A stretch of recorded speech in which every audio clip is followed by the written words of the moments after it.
You've tuned into InvisiYouth Chat Sessions, a video podcast series.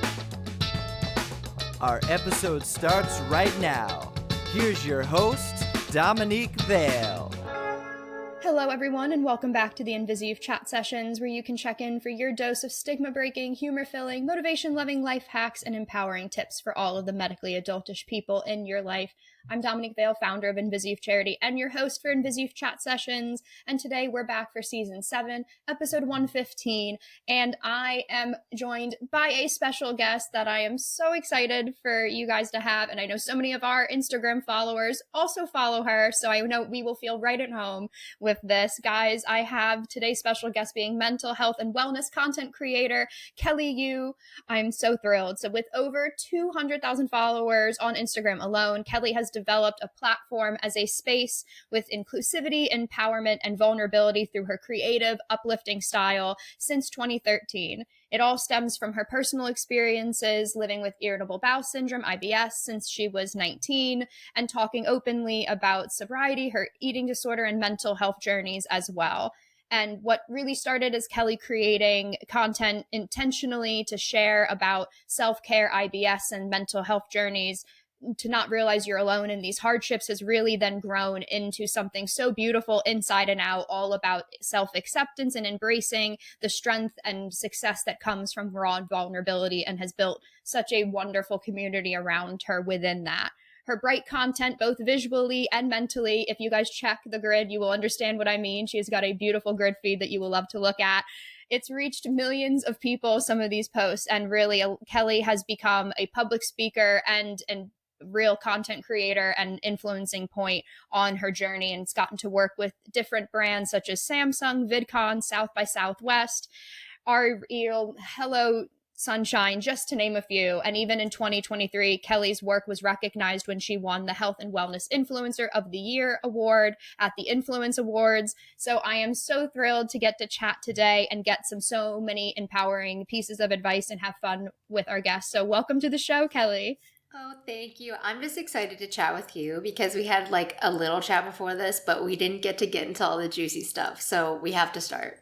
Oh, it will be a blast. I know our guests for an hour are going to fully enjoy themselves with you and I already can tell. And as always, before we jump into our segments, we're getting story time. We're going to get some talk about all of the grid that Kelly has on that feed that I'm going to be showing you some of my faves. Don't worry, soon. But always, we like to say, make sure you hit that subscribe button for InvisiYouth Chat Sessions, whether you're watching us on YouTube or you are listening on Apple Podcasts or Spotify. It definitely helps out our nonprofit. So I'll remind you again a little later, so you've got some time to hit that button for us. And now we're going into our first segment, guys. Let's get to know Kelly better. We're doing 5-second challenge. 5-second challenge. 5-second challenge. 5-second challenge, is when I love to throw some rapid questions at our guests that are kind of insightful and quirky and funny and get to know them even better. And Kelly, are you ready for some rapid questions? Beyond. I love it. Okay. What was your favorite game to play as a child? Oh, Clue. Ooh, I liked that one. Okay. I love the deep, like, trying to figure things out. I love to figure out problems. I like that. I like that a lot. Do you have a secret talent or a random skill? I actually wanted to be a singer when I was younger, and I actually can sing, but that's because of my genetics, my parents. I wanted to be like the next Christina Aguilera. Oh, I love that. That's a useful secret talent to have. Sometimes. Love it. I love for that. birthdays. For birthdays, you're always the one to lead the charge. I like that. What's one thing that you always run low on in the fridge that's on that grocery list all the time? Apples. Oh, okay. Do you have a favorite apple? I need a follow-up. Fuji. Then. Okay, I like it. They're very sweet. You do that instinctually. I like it. Yes, girl. When was the last person you either called on the phone or video called? My sister. Oh. My sister's a year and a half older than me, and we live in across the country from each other, so we're always on FaceTime. Oh, I love that. Very true. My sister's 15 minutes from me, and we're on FaceTime all the time.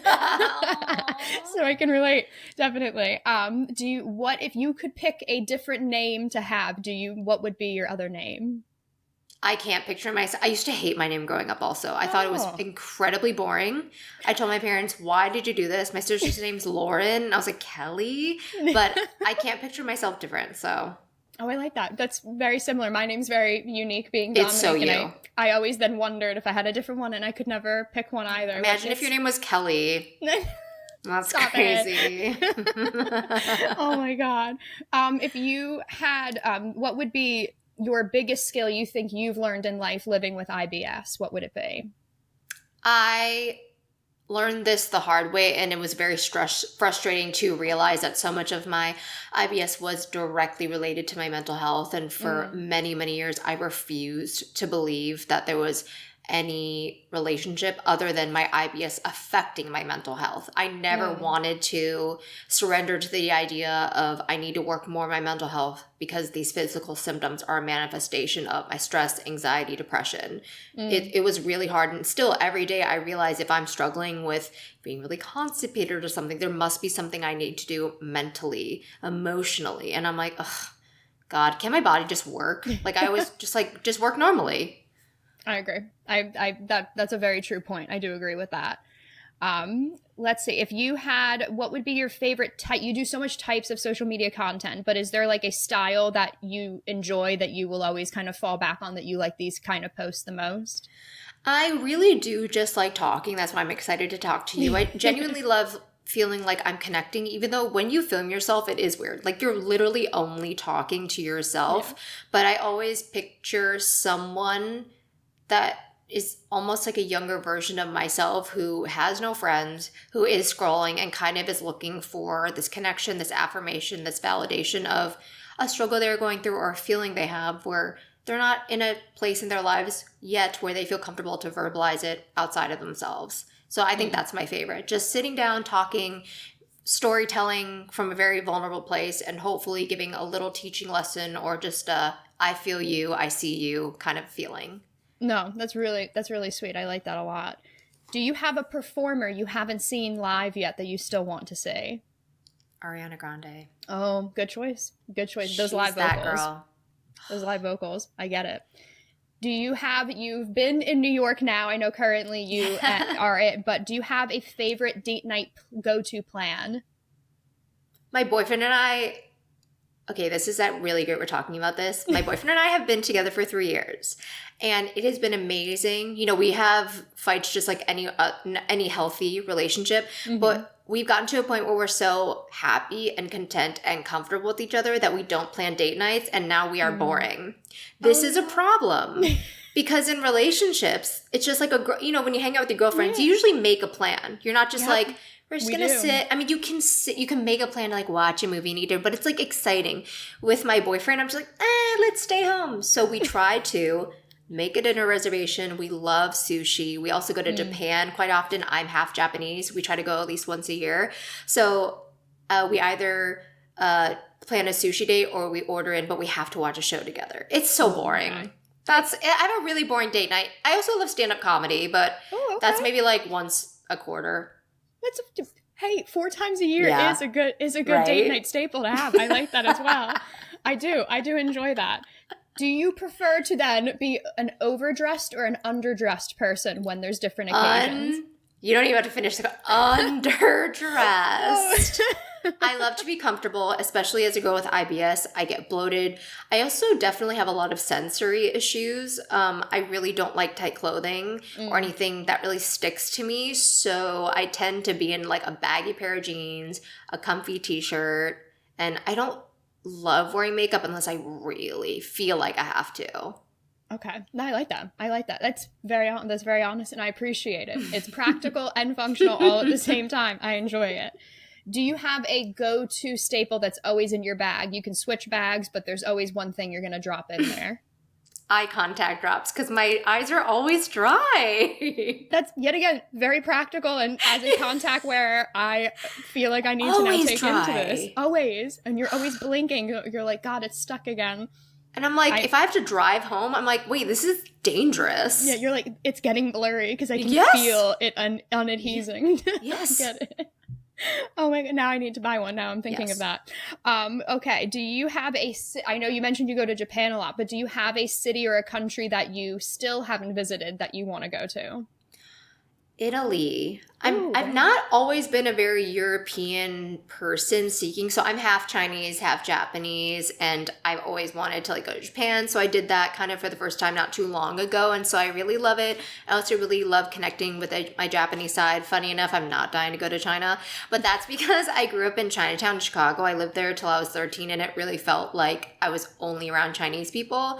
But so many of my friends have told me how beautiful Italy is, specifically south, like the south part with beaches. So, okay. right? Okay. We could do like, you could do like even switch and go to Malta or Sicily. You could do like the but islands. the problem is I cannot eat any like gluten, so like pasta, bread. My sister has a gluten intolerance and her honeymoon was Italy and she was perfect the entire time. Well, they have so much fresh veggies and like fish and stuff, do. so I'd be fine. Oh yeah, and the full Italian in me stamps of approval. You gotta tell me. Yeah, as my sister would say, her honeymoon was there because it's the motherland. She was like, I have to.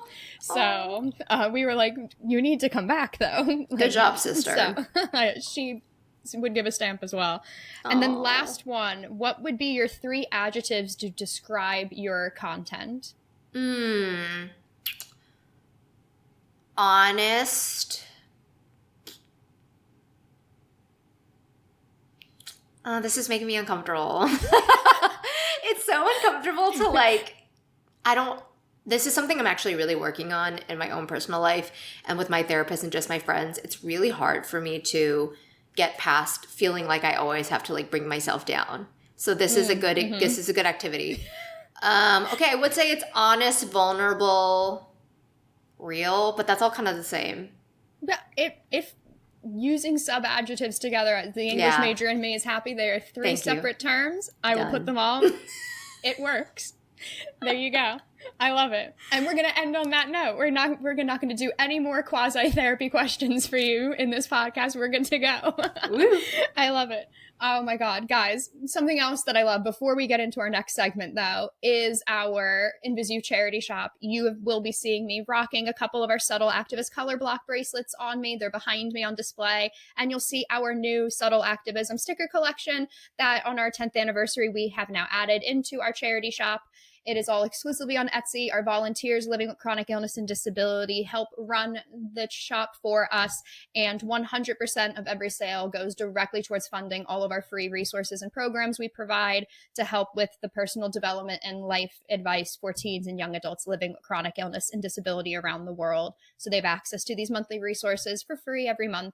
So we hope to have some subtle activism in your life, whether it's our stickers or bracelets. We joke that it is that subtle way of adding some curiosity to spark a conversation, to bring advocacy. It's our style of activism at InvisiYouth Charity. We like little subtle nods of things that you can find. You can even look behind us at our little tree decor. We have a little decoration that you can spot there. It's a little subtle decoration we put onto the tree as well. So we like subtlety to spark that conversation as well. So if you want, the link is on our screen and it's in our description and show notes for you to buy. So like I said, it's like getting a gift for making a donation. So it's a win-win. So if you're able to stop at our Etsy page to do that, we thoroughly appreciate it so much. And now we're going into one of my favorite segments, guys. It's Medical Pop Headlines. Medical Pop Headlines, Medical Pop Headlines, Medical Pop Headlines, Medical Pop. We love a pop headline, guys, and it's an OG segment with a new spin. So we are going to be chatting about some of these special life headlines and moments that have happened to Kelly in her career, so we can get into her skills as a content creator and these major accomplishments she's had. And we will be popping up some little screenshots so you can see what I'm talking about next to me as well. So one thing I always love talking about, you guys know I love a good South by Southwest panel, and Kelly had gotten to be on one recently. This March, she posted one of her panel clips from it where she was talking so much about the conversational approach that she has talking about therapy and mental health, and really bringing this open dialogue and discussion, talking about subjects like anxiety and depression and therapy. And so for you, I wanted to know, how has that journey been, not just for you to be comfortable with those topics conversationally in your personal life, but then feeling like to go to then a panel segment like that and feel that there's such an ease to the way you even discuss it in a professional setting. How has that kind of transition for you happened to still feel that way? Thank you. It's actually so insane about having been on a panel at South by Southwest. I went 2 years ago, just like, as kind of like a PR trip with a brand. And it was Sierra on stage talking on that exact same stage. And I was like, that is so cool. Like, that's a dream. I would love to do that. So it was definitely a very humbling, beautiful moment that I got to talk on that stage about something that is deeply personal. It's interesting that I do feel really comfortable talking about it. But the reason I started like going to therapy and working on all this stuff is because I had no one to talk to when I was younger. I had definitely always struggled with anxiety and depression, and specifically body dysmorphia and eating issues, because I did grow up in a very chaotic household. There was a relationship between my parents that I didn't understand. There were lots of fights. I felt like I was walking on eggshells, and I really much internalized a lot of that as a kid. It just kept getting worse and worse. From 10, I developed my first eating disorder. And when I was 19 in college, when you get thrust into college, it is such a ridiculously overwhelming experience. And I love when people tell me college was such a fun time. I cannot relate at all. I was just so overwhelmed. I went to University of Illinois in Urbana-Champaign. There's like 40,000 kids. I was going to say huge school. Huge. And I was very stressed. So I coped by binge eating, and I didn't realize that I also had anxiety and depression. So this person I was dating at the time was like, hey, why don't you try therapy? And I was like, that's crazy. What are you talking about? But things really got so severe with my eating and my mental health that I went to the counseling center at my college. And if a lot of you are, in school or about to go to school, at a lot of universities, they do have a counseling center where you can possibly get a free session or find resources. So I went, and they ended up giving me one free session and then connecting me with a therapist that I had on and off for like 8 years. Wow. Yeah. She changed my life. And she also disrupted everything I thought I knew about myself and my life, because I started going to therapy saying I need help with binge eating. Then she started asking me about my family. Although I knew my family was not quote unquote healthy or normal, I didn't know to the depths of how it affected me. I really thought I was the problem. And for a lot of kids, we figure our issues are just our issues. At least I didn't know I didn't blame my parents at all. I thought it was just me. So that kind of started me going to therapy, eventually seeing a psychiatrist, all that stuff. So now I'm 32. My journey of pursuing mental health was at 19. I think that is why I feel so comfortable talking about it, because I have found a light at the end of the tunnel. I don't think back then I would have been able to, because there was so much shame. I didn't even understand anything. And it takes a lot of time and self-acceptance and self-respect to have compassion for yourself, and then to want to work on it, and then to be able to tell that story. It's so hard to be open when you're confused and also embarrassed.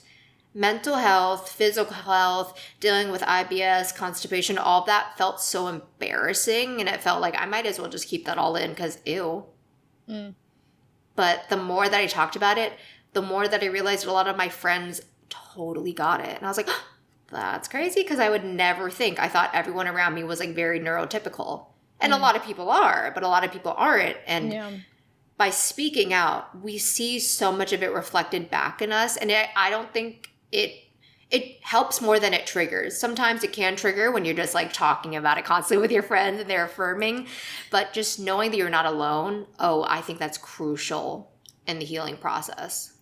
Yeah, and I like how you said, too, it's not even just sort of you self-accepting, it's also that self-compassion, which makes it easier to talk about, because if you're just not feeling the burden of it on yourself, that you're being compassionate and to yourself, it resonates when you do open up to others. It doesn't feel like you're you're bringing a heaviness that you're placing on it to another person. You're being kind to yourself in the discussion. And then that makes whoever you're speaking to, whether it is, like you said, a panel or just your friend group around you, it brings that emotion to them as well, which makes it easier for them to open up, and then also easier for you to then, like you said, hear whatever they're saying to you, because you've already kind of been kind to yourself on the subject.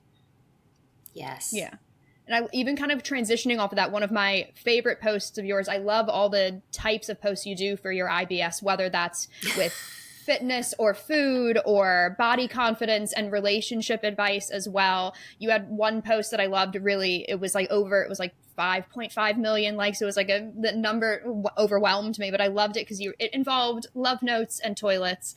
And I just loved it because it was about like, you use such a comedic way of such a serious thing of opening up to your partner or who you're with about health struggles. And that's such a topic that we always get asked about at the charity so much of how do it's one thing to mention my diagnosis and they just are aware. It's another thing to mention, like, these are the areas that I'm uncomfortable with or that I would want support in. So for you, how have you kind of embraced that, having a support system, and what is like a thing for you that you tell people when it comes to them trying to open up about those parts of having IBS that you are like, oh God, I don't want to share this, but it probably would be helpful if somebody else could be around and help me with this? It's funny to think about how when I first met my boyfriend, I would hide everything. Like, I remember because we were long distance for a bit, and he came to visit me in Chicago, and I had clogged the toilet in our hotel, and girl, I was scrambling, okay? Because I'm a constipated IBS girl. I've struggled with constipation my whole life, and I also find that is very connected to having a past of eating disorders, anxiety, depression, and growing up in a very tense household, because I've learned to make my body extremely tense. I feel like I've always been in fight or flight, and you're always kind of bracing for impact. And you can imagine if your whole body is bracing for impact every second of every day, your bowels are not going to move like a relaxed person, and your body is like not wanting to do all the things it naturally does because it doesn't feel safe. Yeah. And then I was also in a very abusive relationship for many, many years. And so that just tackled on like affirming a lot of these struggles I had in terms of making them worse. But I think over time I started letting my boyfriend in because he just made me feel very, very safe. But it feels embarrassing and gross because it's like poop, okay? Like, poop is not sexy, with your partner. You know how like people make things about like, oh, you have to have separate bathrooms. Oh, I would never fart in front of my partner or whatever. Let me tell you, being a constipated girl, I would struggle to pass gas and I'd be in a lot of pain. We're at the point in our relationship where every time I fart, my boyfriend is like very proud. He's like, yes, girl, get it. It took a lot of trust, I think, in the relationship for me to be able to do that, though. I think with us, there are people that we feel safe doing it around and people that we don't. And it is hard that that's not everyone that we love or everyone that loves us. I do think that it's helpful, though, to explain to people what you're actually struggling with because they have no idea. Like, he wouldn't know. He still has no idea I clogged that toilet, by the way. But since he knows everything, it just makes you feel more seen and you don't have to hide. I spent a lot of my life hiding, not just the IBS stuff, like so much of me, my feelings, my struggles. And I think not hiding my IBS and how much I struggled with that helped me feel much more myself. Like, I didn't have to compartmentalize as much. No, I like that because it's like you said too. It's to get to that stage of trust. It's that's sort of that hard part of how do you get from the knowledge of wanting to share, but then trusting someone to share. So we'll always at the charity we had the term we call it like faucet theory, where like you're in control of how much water you're releasing. So you can sort of test the person you're around, whether that's a friend or a romantic partner, and see how do they handle this much information and then this much, and it also gives them the baby steps of not offloading so much at once that they're like, I have to be good at understanding and processing all of this that I don't get or understand because I haven't experienced it themselves. But you can kind of slowly open it, and then that lets you feel safe of if it doesn't go well, you're like, okay, we'll stay right there because that's all they can handle as well. And that feels good. So it's like you said, building that trust, but then knowing how it works in return when you're getting that back from your partner. It makes you feel more comfortable sharing things that you're like, oh, actually, this would be helpful if you could help me out with this. Yeah, and that was a really good point that I like, because I wanted to kind of end with the last thing is all of these kind of posts that you've done and all the work you do as a content creator. You got to win that award. That was the last one I wanted to win, the Health and Wellness Influencer of the Year award. It sort of was a culmination of all these years of types of content you've been building to then be recognized for it. So for you, what was sort of like what's a fun memory of that? I know it's a very impactful and you feel so grateful, but is there something from that time of finding out you've won it or receiving it that for you is like, this, you're going to have to now give yourself a compliment, Kelly. I know. But you're good like, exposure no. therapy. But like, what's a moment from that you're like, this felt really fun, like of once you found out you won or going through that process? I actually have one of my most vivid memories was when I was in Paris with my boyfriend. It sounds like we travel a lot, but we really don't. Like these are like once a year, you know, like you do one nice trip and we were there and I found out that I got nominated and I was like, for me, For like what? that felt very good and very affirming. But I remember, you know, when you're on vacation, you kind of feel like it's almost a break from everything. Yeah. But being there was reminded of like what my passion of my work is. And to be recognized specifically in that category, health and wellness, was really nice because I knew the only really health that I was bringing to the table was like mostly mental health. And that made me very happy for that category, for that part to be recognized. Because a lot of health and wellness, we all know, okay? And the influencer community can have very much different forms. A lot of it can be doing Pilates and green juices and all that stuff. So that was the best compliment, I think, to anyone who struggles with mental health. How affirming. Yeah. No, I really like that. That's such a good point too, is not even, like you said, getting recognized, but then how that kind of encompassed you of sort of the expanse of what that means, that you do tackle such a wide breadth of what health is.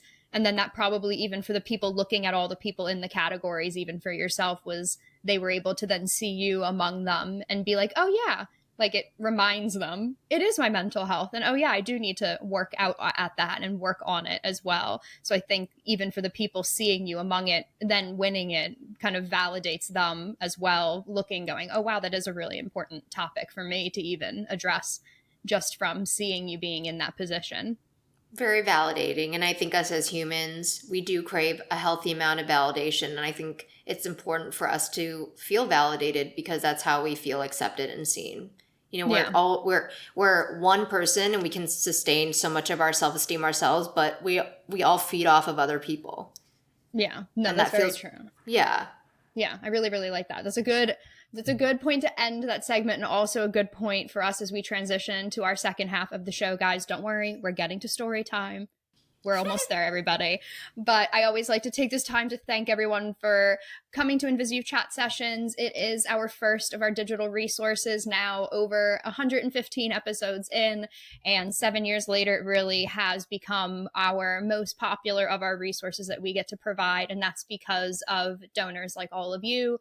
I always like to say all our donors are what keeps the lights on and allow us to provide these really impactful digital resources for teens and young adults living with all types of chronic illness and disability all around the world, to support them in the non-medical aspects of life with a health struggle so they can learn ways to adapt and thrive for their own lane of success and joy that they're building for themselves. So every donation, every single cent goes directly towards funding the development and release of all of our free resources and programs that we provide every month. So 100% of your donation goes directly towards this positive impact for so many young people. So we do put our link on the screen and in the show notes if you're able to donate, or if you can pay it forward and share it to those around you to support this incredible community. It means so much to us at InvisiYouth Charity. So we thank you so much for that as well.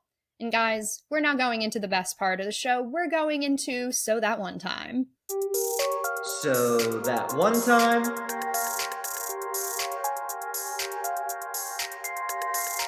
So that one time, I'm going to go into something that was really meaningful. I think a lot of times, like for my content or if people see me, a lot of it is like, oh, the IBS girl, or like I talk a lot about mental health. But a big reason why I may have developed a lot of these issues or have gone to therapy is because I'm a kid of parents, and my parents really affected me. And there was a time when I think about 28, where I had to really set a major boundary between me and my parents because I didn't want to participate in the toxicity anymore. And that is scary because my family is the type of family where we always hug, we always say, I love you, but there's always a sweeping craziness and dysfunction under the rug. And we were really, really good at that.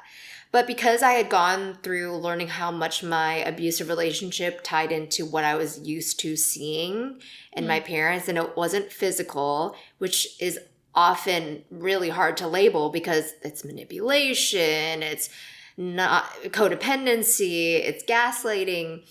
And that was a crazy moment where I told my parents individually, like, I have to step away from you guys because at this point, I'm not going to play a part that I've always played. And I feel like by helping you as the family therapist still is allowing you to stay in these toxic patterns. And I think doing that one time, it was very uncomfortable. My parents were really mad. It was really freaking awkward. And I think it was like 2 years later, they finally just started to reflect on themselves because they finally had the space to do it. Like that one time I decided to walk away, even though I had maybe threatened doing that a bunch of times in my life to them, that was what gave them the opportunity to work on themselves by themselves. And none of us can force anyone to want to work on themselves. And really, it's only impactful when they do it alone. And sometimes people have to have consequences. They can't have all the tools at their disposal. They have to find their own. Yeah. No, that's true. And I like how you said too, it's the boundary of knowing for yourself how you want to establish a boundary, what you're comfortable with, who you're, like you said, it's family. So how do you do that? But I like how you said that it also then allowed them to meet you in a different capacity once they were able to have that space to then fully hear what you were trying to say to them, so that there was sort of that progression for them as individuals and then also progression in sort of the family dynamic because of that too, which is great. And at that time in my life, I was so different than I am now. Just like 4 years ago when I was still living in Champaign, Illinois. So my family lives in Chicago, but since I went to University of Illinois, I went to college and stayed on the campus working because I was in childhood development research. So I was in that small town of Champaign for 7 years. I had no friends. I'm not being sarcastic. I genuinely just didn't have friends. I wasn't good at socializing. So I was alone during the pandemic, not talking to my parents. It was awful. So if anyone feels like they will be super alone and it's so scary, yes. But I'm sure you probably have at least one friend compared to that I didn't have any. And two, sometimes you just got to do it for your mental health and not even hoping that they will change. You can hope, but not to expect that. Yeah, very true. You only doing things for what you know you can control on your end is a good note to have on that. I really appreciate you sharing that because I think a lot of people will relate to all different types of relationships they might have and what might be good for them. Like you said, stepping into that uncomfortable space is uncomfortable at that time and might be a little after, but that's where that growth for you or for someone else might be able to happen. So I'm glad you got to share that. I think it'll connect to a lot of people in different ways. And I'm glad we're going to be going into another segment. We're going to be getting lots of advice from Kelly, guys. We're going into our last segment, Medically Adultish Guidebook. Medically Adultish Guidebook.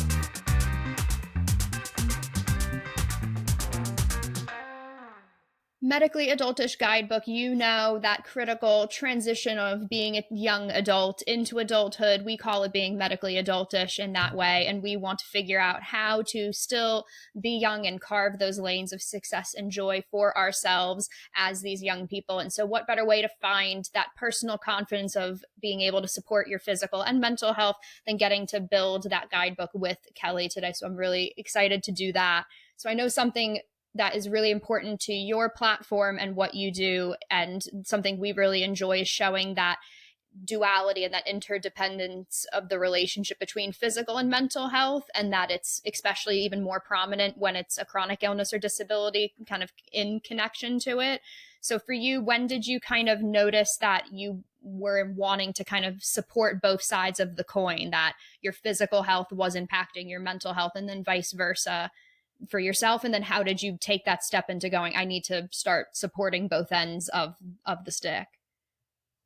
Years into therapy and years into seeing my doctors, because it would honestly piss me off when they said they were connected, because I was like, okay, but they're both hard, so I need to treat at least one of them. It's very overwhelming to say, because of this part about you, you're making this part of you have an issue. I think I wasn't ready to take on all that responsibility because I was always in constant stomach pain. I literally one time did not poop for 10 days. Oh my God. I thought I was going to die. I went to the ER and they said I had a fecal impaction. I'm like, God, what? I thought I had appendicitis. Like, what are you talking about? And I was just always tired, overwhelmed, whether it was anxiety, depression. So I didn't even know that I had chronic illness or health issues my whole life, because it just felt like everything was my fault. I was really just like a bottle of shame. So it took until I was deep enough in my therapy and exhausted all my options. Like, I've gotten Botox injections in my butt muscles, girl. I've taken every medication. I felt like I needed to show myself that I did everything I could outside of myself to then come back to myself, which was really exhausting, and it's really sad. And to be honest, I think once I got sober, I got sober when I was 28. I think, I'm 5 years this year. So whatever, doesn't matter. Once I stopped doing that, I couldn't numb out anymore. And I think that really forced me to make the connection. My mental health and my physical issues are literally hand in hand, and I really have to address both at the same time. But mentally is probably, honestly, for my certain physical health issues, it's definitely my mental. And that was helpful, but also very intimidating, because how do you change your brain? Yeah. You can. Very true. Yeah. But like, that's not fun. No, very true. But I also like how you kind of phrased that too, is that it is a kind of a journey in the process, that so many people don't kind of put that connection, even on my end of just dealing with chronic illness and a long diagnosis process, and then what that was like, and so many doctors. And I said, it's like the revolving door. Everybody sent me to everybody's specialist friend because nobody knew what was happening. And so the focus is so much put onto, we need to help your physical health and what's chronically ill, that you just sort of go into that sort of physical protector mode of, I need to shield my body and protect my body of what it needs, that you then forget, like, how is this making me feel? Because it's not addressed. And the first time a doctor had actually asked me, so how are you feeling with all of this? I was like a late teenager at that point. I was like maybe 18 or 19. And I remember my mom was in the room. I looked and I was like, how do I feel about this? Like, no, my parents have asked me that. My sister asked me that. But for a doctor to be like, so how are you feeling?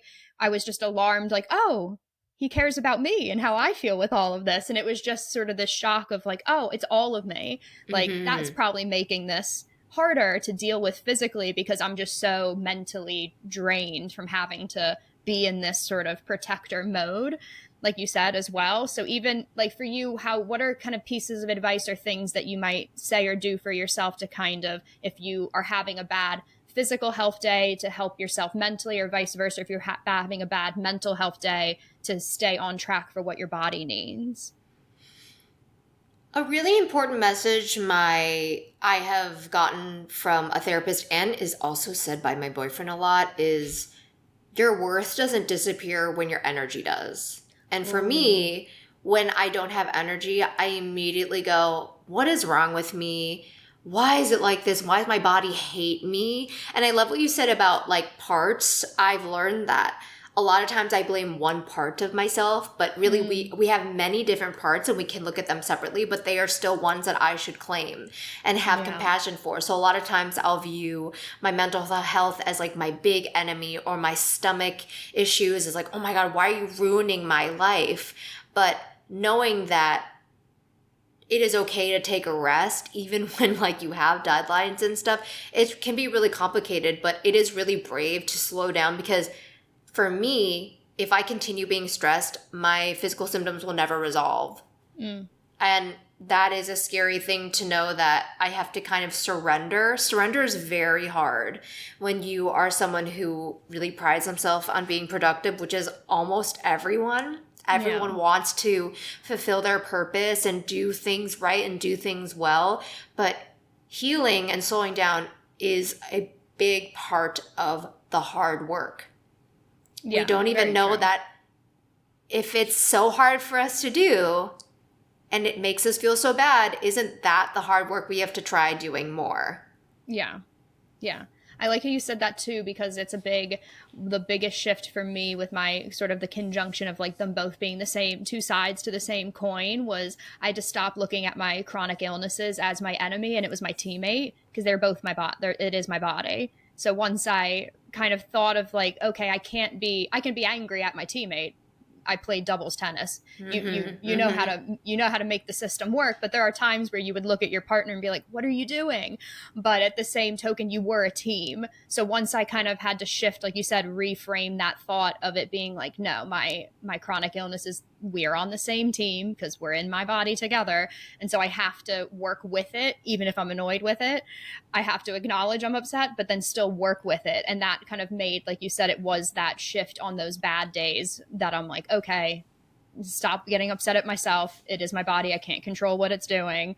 Let's just work with what it's doing and then try to see how I can adapt around it. And once you kind of stopped, like you said, getting upset at yourself for it, it makes sort of the movement through it to get to like the better side of it even easier. Yeah. And even I wanted to kind of go off of that too, because so like you said, so much of your content creation, you talk about all of these different elements of yourself. So, and so many young people will have they'll use their platforms even to do activism or share about their journeys, or just as young people share life in general.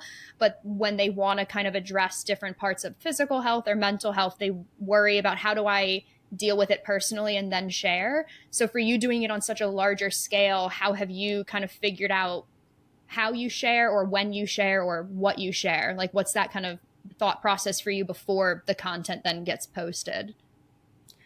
A lot of things that I talk about and feel like I have the language for are things that are definitely like from the past. Not that I think I must heal before I share, but I have always felt like I need to fully understand it, because then I won't even be able to articulate. And I know that healing is not linear and it's messy and it can be totally all over the place, but I don't really want to unload all of that without being able to give someone at least a nugget of wisdom in any kind of way. It can at least be, it doesn't have to be positive, just something that they can take away from that, versus just me sulking and them also sulking, which has its place and it's beautiful. But I feel like I do have a responsibility a bit also to say I have IBS, but I also go to therapy, but I also have family issues, but I also have because none of it is separate. And I think it's really easy sometimes if you only see someone talk about something like IBS, you'd be like, well, they just have IBS. I want to show that, yes, I have IBS, but there's a lot of other stuff that happened when I was younger. Like I want to tie things into each other and allow people to maybe connect the dots in their own life, that maybe it's not just this. Maybe it's not just my body dysmorphia. Maybe it's not just I have eating issues. Maybe it's not just like that I can't go to the bathroom. What else is going on? What are the relationships like? How are you feeling in your family system, with work, all these things? Because that was the main reason I went to therapy in the first place, is because I only went for binge eating. And I was 100% sure I was going in there to fix that. And when she brought up my family, I was really annoyed. And I think that I hope that everyone feels one day the confidence and the self-assurance to let themselves dig deeper, because that's not easy. It's very scary, actually. Yeah. And I like how you said too, having the actual space of time on subjects is so helpful, because you're then not tapped into you've kind of addressed how you might feel on subjects or where you might want to still work on different things. So if, especially on your end with such a larger platform, if people start commenting even positively, it might bring up different even ideas for you, or like, oh, I didn't even think of that. But if you're putting distance between what you're sharing or how you feel on the subject, it doesn't feel as like personal in the moment. So doing that of sharing content, but keeping some space of time between the topics you're sharing or what you're sharing is probably helpful to just be able to manage that on especially on your scale as well. Thank you. Yeah.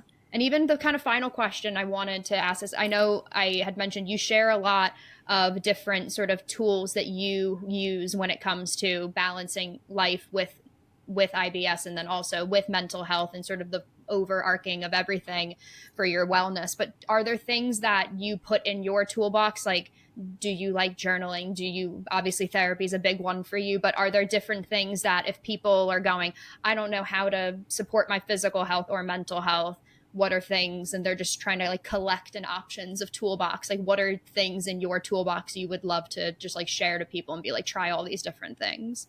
Well, I haven't been in therapy for a handful of months. So I also want people to know it doesn't have to be forever. It's when you need it. I haven't been. So my toolbox right now, dark chocolate, a heating pad. Also, I think being outside is very important for me. I'm not a nature person, but I need fresh air to feel like I am present, because one of my biggest struggles was always wanting to numb out, dissociate from myself, not being present, and going outside without headphones and at least walking for try a minute, try 2 minutes, try 3 minutes. Because seriously, when you're struggling with your mental health, the idea of going outside actually sounds like pure hell. So just stepping outside is a really positive, impactful, brave thing to do. It must be done. Also, just on the mental health side specifically, like I do take medication for my anxiety and depression. Without those, I'm sure I could figure it out, but it's a big tool for me to be able to be the most me I can be. I think that also food is a really important part of life. I mean, it brings a lot of us joy, or it can bring us a lot of stress, however your relationship with food is like. But I think it's so important to have your go-to comfort meals and being able to provide that for yourself, to cook for yourself, to nourish yourself. That is a big part of, I think, a lot of my self-care, especially with tummy issues. Like I have a lot of go-to meals that don't hurt my stomach, and that's a big thing. Yeah, I like that. And I like how you even said, like, this is what my toolbox is right now. And that if we spoke like 5 months from now, there could be like 4 new things in there that have helped, or you might take things in or add them out. And to know that you might have staples that always stay. Like for me, a heating pad would always be on mine. That's unlocked.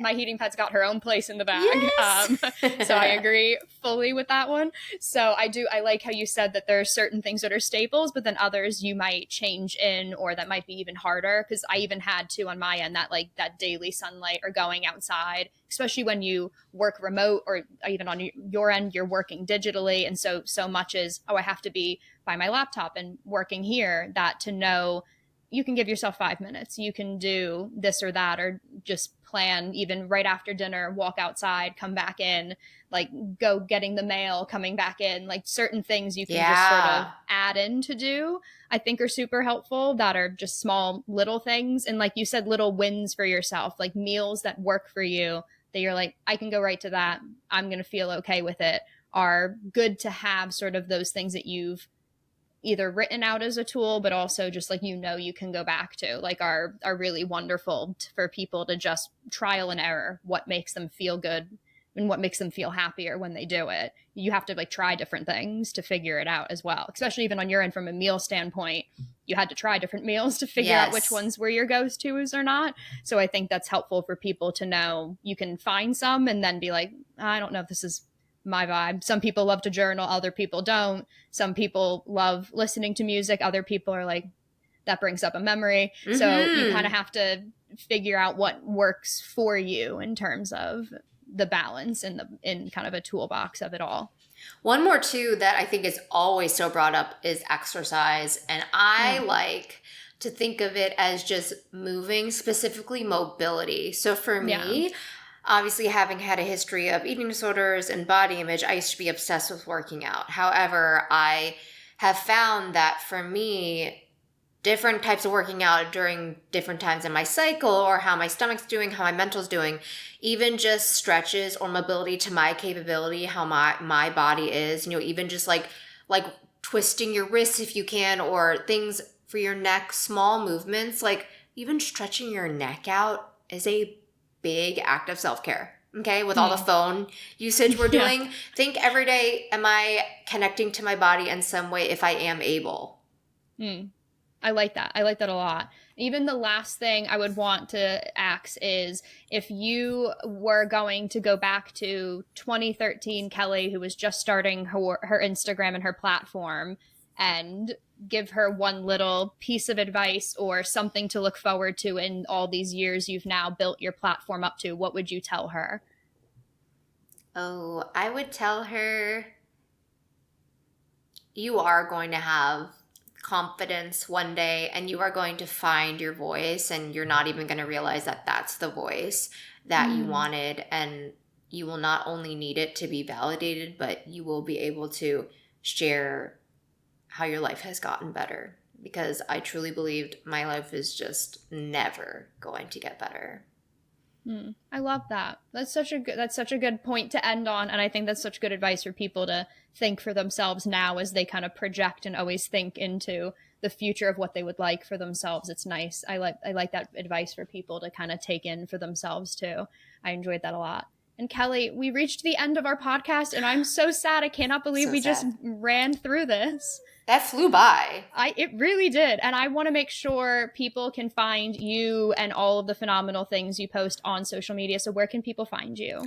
Yes, if you just look up Kelly, Kelly, and the letter U, Kelly U, you can find me everywhere. Instagram, YouTube, TikTok, and I also am launching a podcast probably right after this comes out. It is called Stomach This. So you can look that up too. And I'm so excited for this to be out in the world. And thank you, Dominique, for leading such a really beautiful conversation. I definitely needed to do some exposure therapy today. I love it. I love it so much. You're welcome. Hopefully it was fun exposure therapy, which is usually probably not the term. But I'm going to make sure that we have all of those links below, so you can find Kelly and connect with her and all of the beautiful content and work that she does in our description and show notes. And as always, you can find InvisiYouth on YouTube, Twitter, Instagram, Facebook at InvisiYouth, and our audio podcast on Apple Podcasts and Spotify.